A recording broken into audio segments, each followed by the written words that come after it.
Hey guys, your girl Bunzivee here, and I'm so happy that you are all tuned in to my wonderful channel. So today's gonna be something different. So if you are new to my channel, I would like you to hit that red button and subscribe right now. What are you waiting for? Subscribe right now. So guys, I'm gonna introduce my special guest today, and here she comes. Hey guys, it's your girl Benay, and I'm so happy to be on my sister's YouTube channel.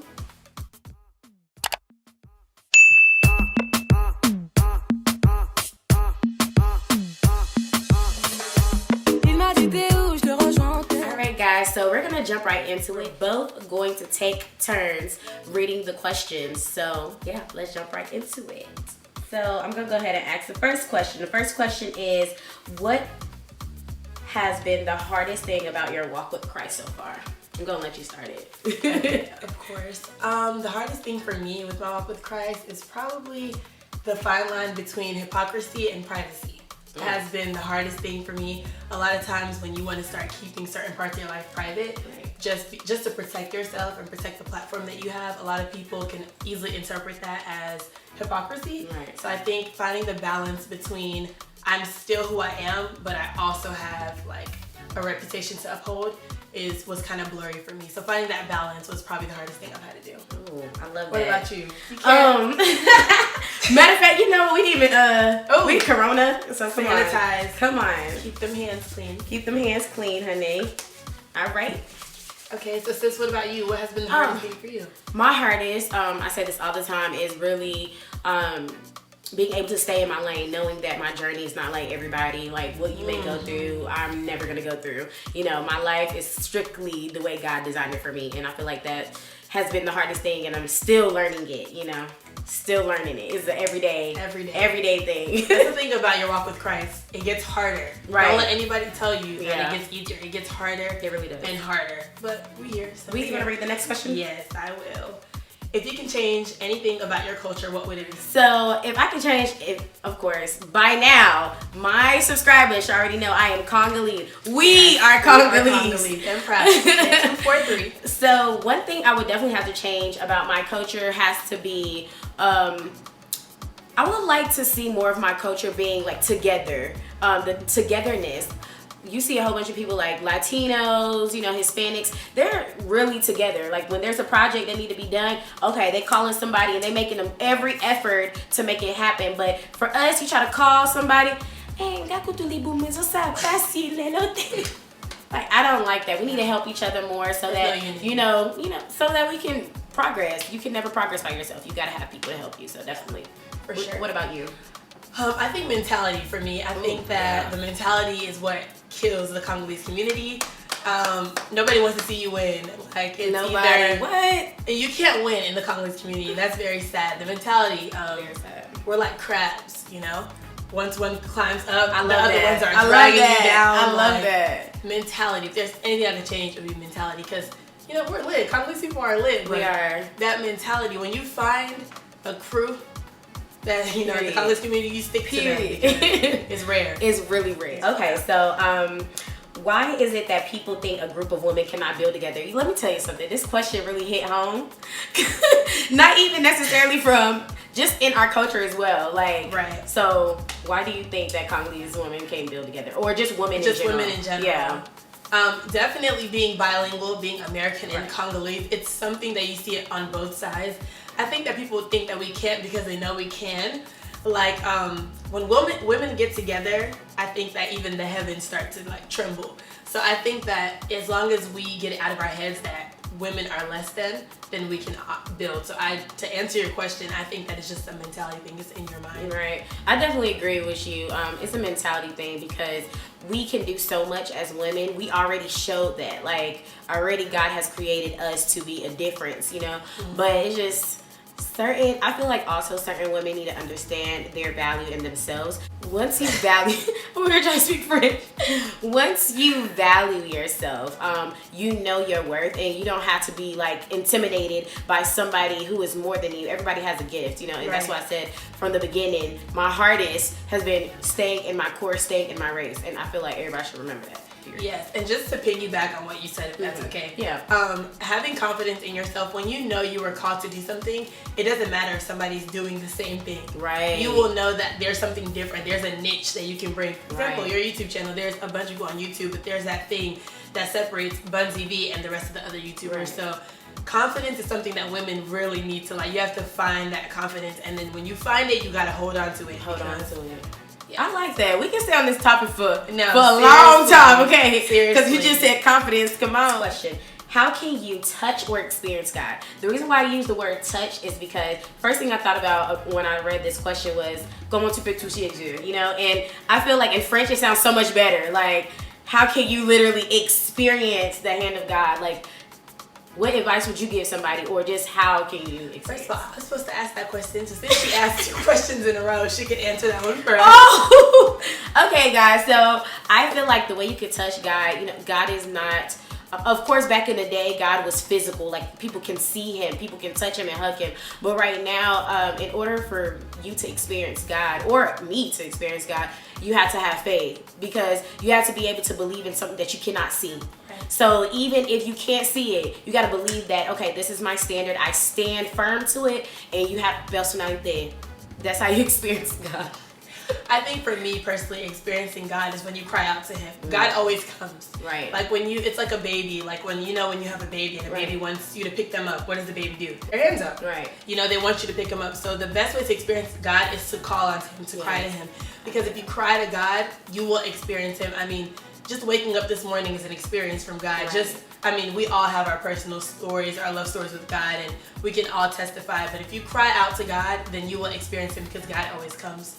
So, okay, pretty much. well answered. Well answered. you gotta protect yourself. Okay, you want to read the next question? Yes. I'm sorry, I read 2 questions. Right. Pros and cons of the influence that social media has on children of God.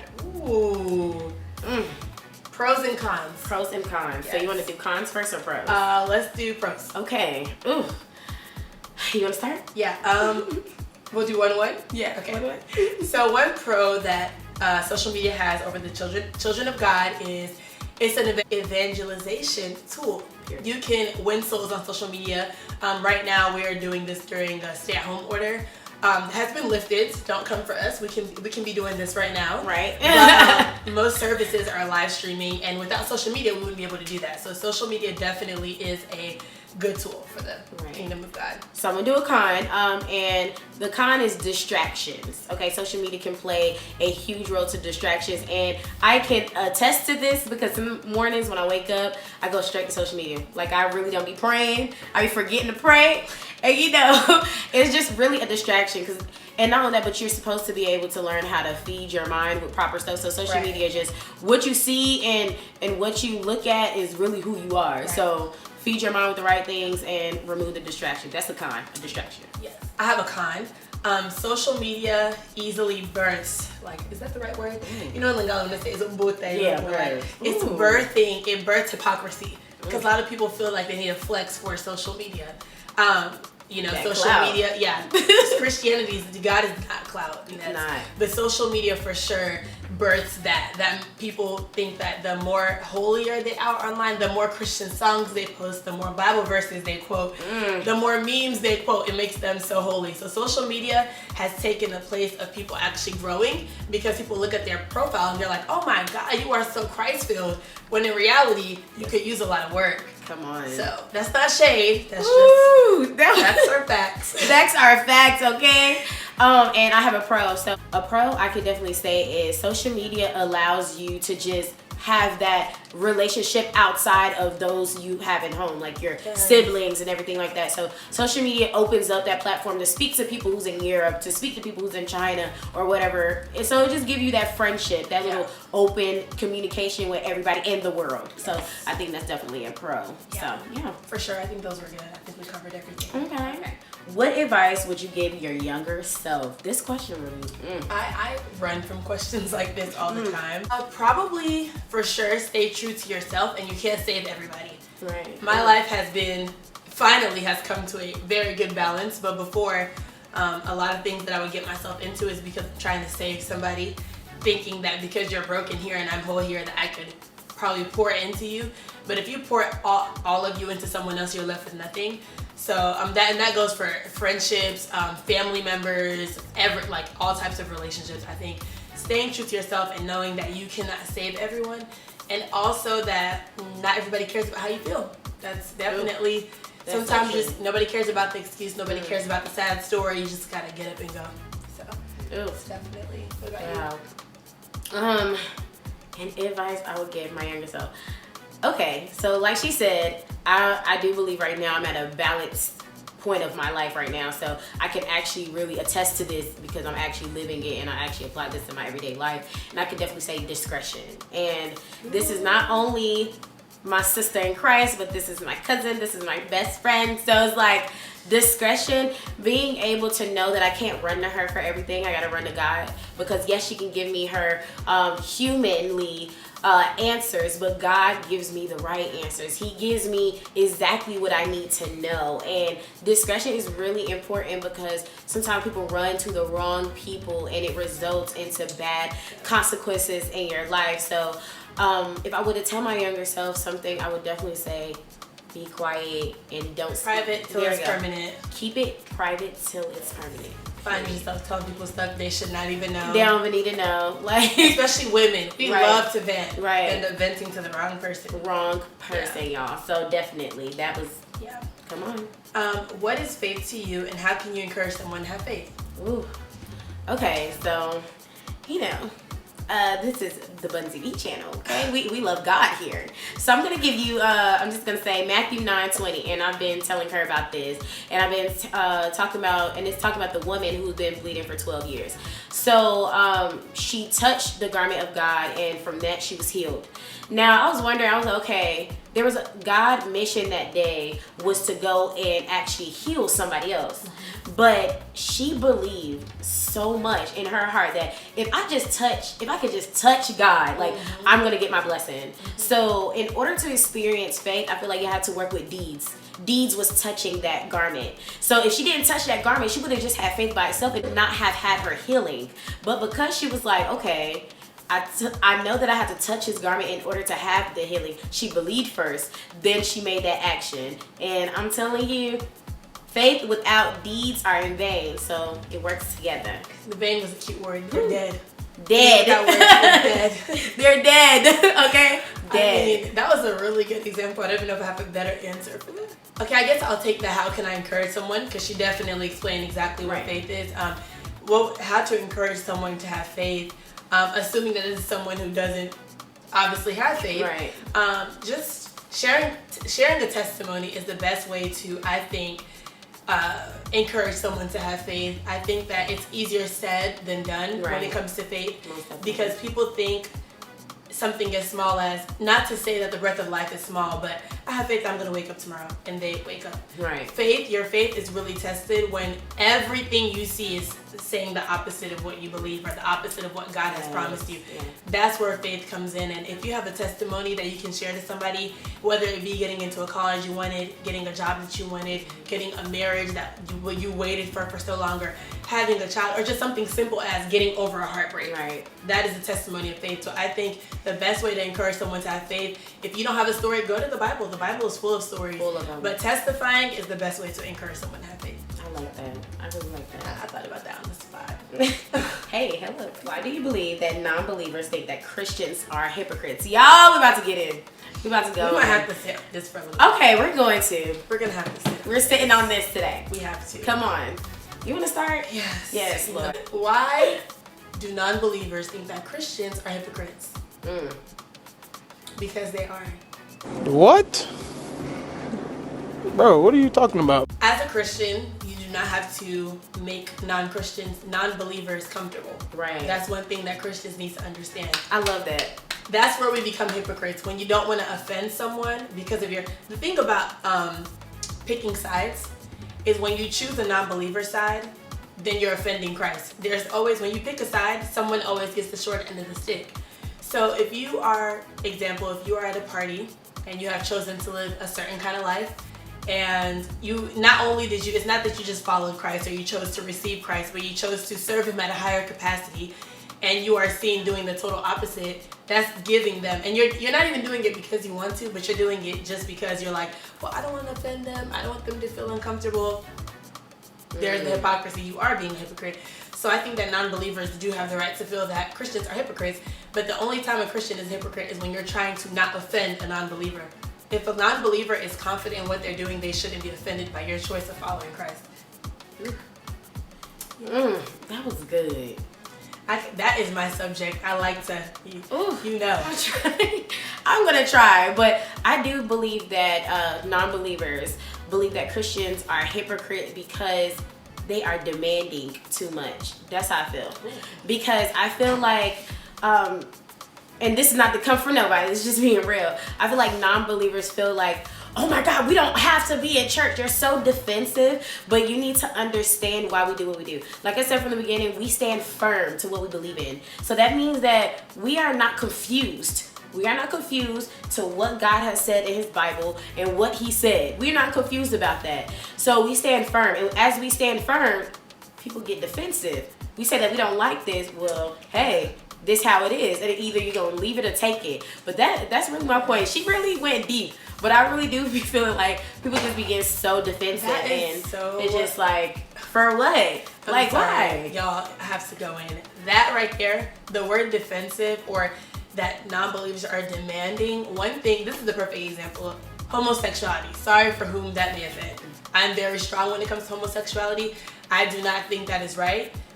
But then again, I'm not going to argue with somebody about their decision. However, people feel like Christians are not allowed to not like stuff because God is love. Right. I always say people don't talk about God's anger enough. Right. Jesus used to literally burn cities down off of one family, one person. You know, God's mercy and grace made people a little bit too forgetting of what the Bible, the Word of God stands on.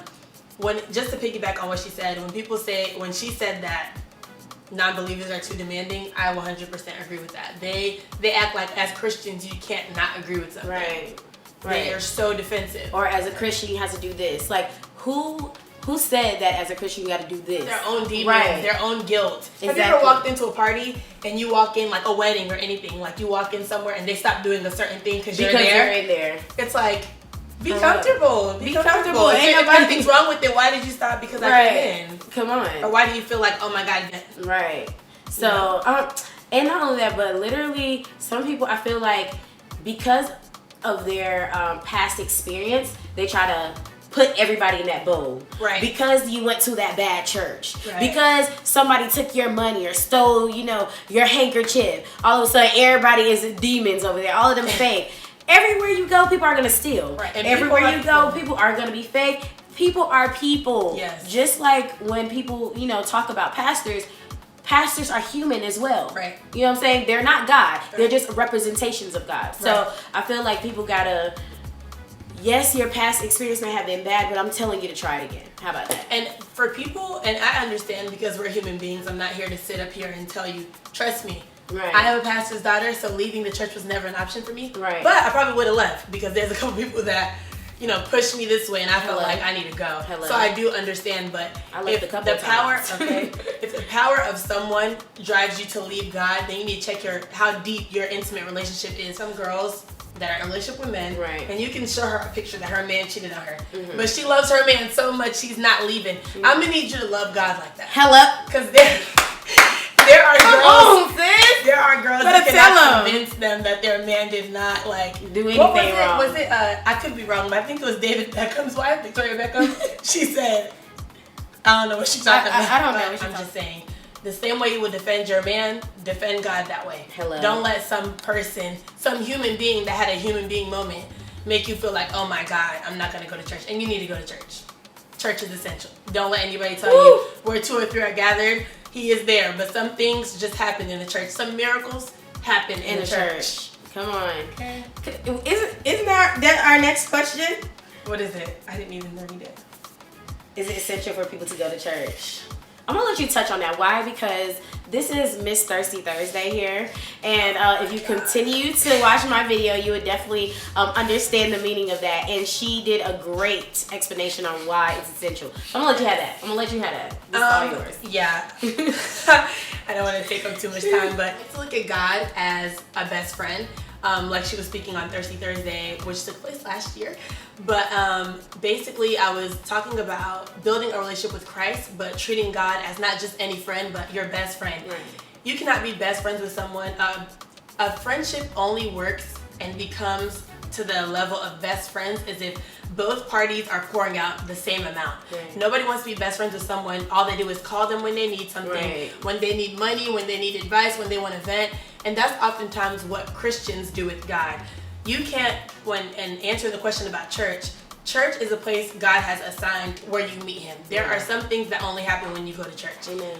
You can't be the friend that you always want them to come to you. That friend is going to get tired. Right. Even when growing up, you know how you always want to go to this friend's house and your mom's like, can they come Come here? here. They never can come come here. That's the same idea with God. That's the same idea with Christ.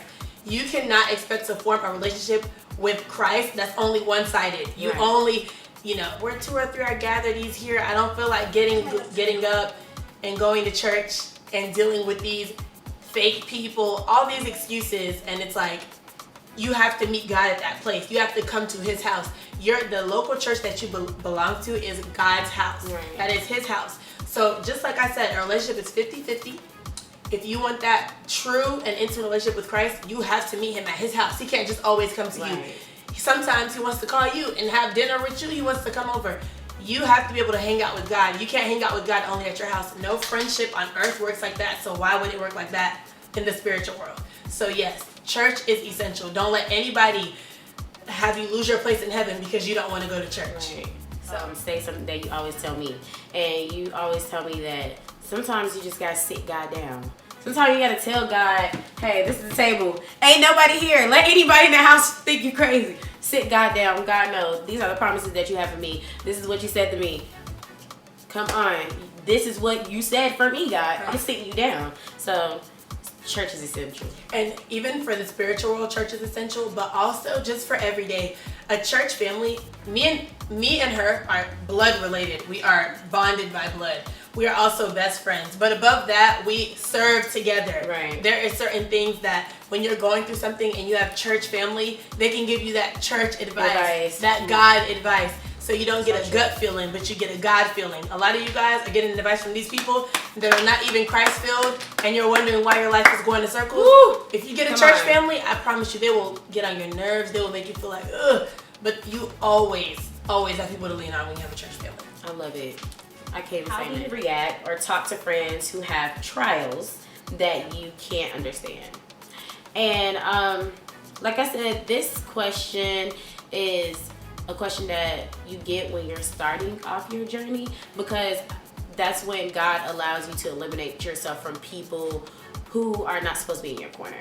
So I feel like if someone cannot understand your transition, then they were never meant to be in your circle. Now, I'm a type of person, I don't like to break friendships because I'm just that nice. So yeah, so I'm like, I don't like to be like, so I just start, my prayer of every day was, God, may they start running away by themselves. Because I don't got time to be like, I don't want to be like, no, yeah. So definitely, if they are not supporting your transition, they gotta go. So you to answer your question, your answer is just, I just pray for them to go. Right. Seriously. Well, for me, people that see originally, because the way my walk happened is I had that same prayer until I was talking to a mentor. Shout out to Steve. Now is the time. Steve Amwanza. Shout out to Steve. I was talking to Steve, and he was telling me that, where God is taking you, where God is calling you to, you need those people, unfortunately. You need them. So they're never going to go away. They're just going to serve at a different capacity in your life. So I do agree with her, although I am the meaner one, so I don't care. I'm like, gotta go. But a lot of people, I didn't break bonds with them. They just had to be a little distant, because especially when it comes to ministry, pastoring, or anything like that, or of that nature, you're gonna need those people. You're not always gonna be around people that get it. You're never. Even Never our thought own about it like pastor. that. If my mom had that mindset of like they gotta go. Cause so it's that balance. Cause there are people. That's why you gotta pray for discernment. There are some people you have to be like, God, if it's not you, they gotta go, and God will snatch them up. You just wake up and you're like, oh my gosh, I can't believe God actually heard me. But then there's other people, you're praying and you know they're not supposed to be there, but you're just like, God, I prayed, why are they still there? You just have to, then that's where discernment comes in. Like, they're supposed to be there before this. Right. So I think when it comes to stuff like that, if you can't understand it, definitely pray about it and figure out where they are in life. Because a lot of times people are not supposed to be your best friends, but they're supposed to be your intern. And I'm not being funny. There are people that you'll know that will work for you. It's just the cycle of life. So I guess, finding that. I like that. But you did say something that had me thinking. I think although I am nice, I think I did come to a point where it's like certain people in my life, I know your role. Yeah. Like, I can do this with you. I can't do that with you. And sometimes even some people will be like, okay, when they're around Bunzi, like, they gotta do certain things, or we can't do this. So I feel like you said, everybody, they need to be there. Okay, I like that. I didn't even think understanding about that like people's. It's funny because everybody always says, "I know my role." Okay, but do you know the people in your life's role? Ooh, yeah. That's What is your biggest pet peeve when it comes to guys? Okay, y'all.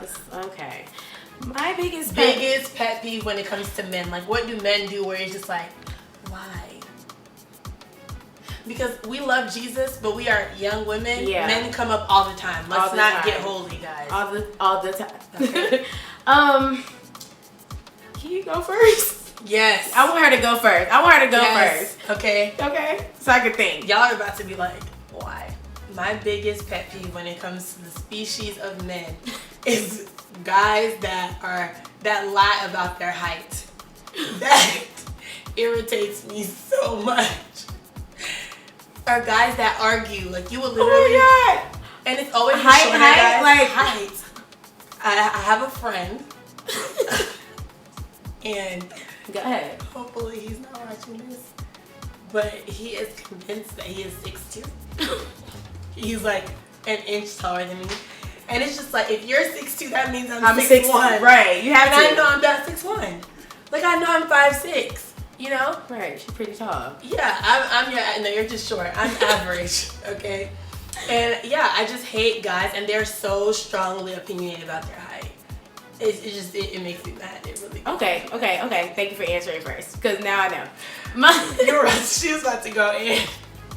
My biggest pet peeve is a man who's like so cocky. Like, confident and cocky are two different things, okay? So you can be confident, but cocky is just like this arrogance that comes along with it. And it's just like, I can do this. You can.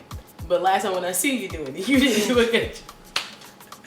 Unnecessary confidence. Right? So it's just like, yeah, that's my biggest pet peeve, like being cocky.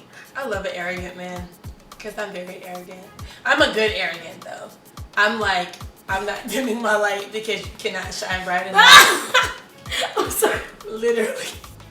That's me, honestly. I do Congolese girls feel like the more boring you are, the older you act, the meaner you are, makes you holy.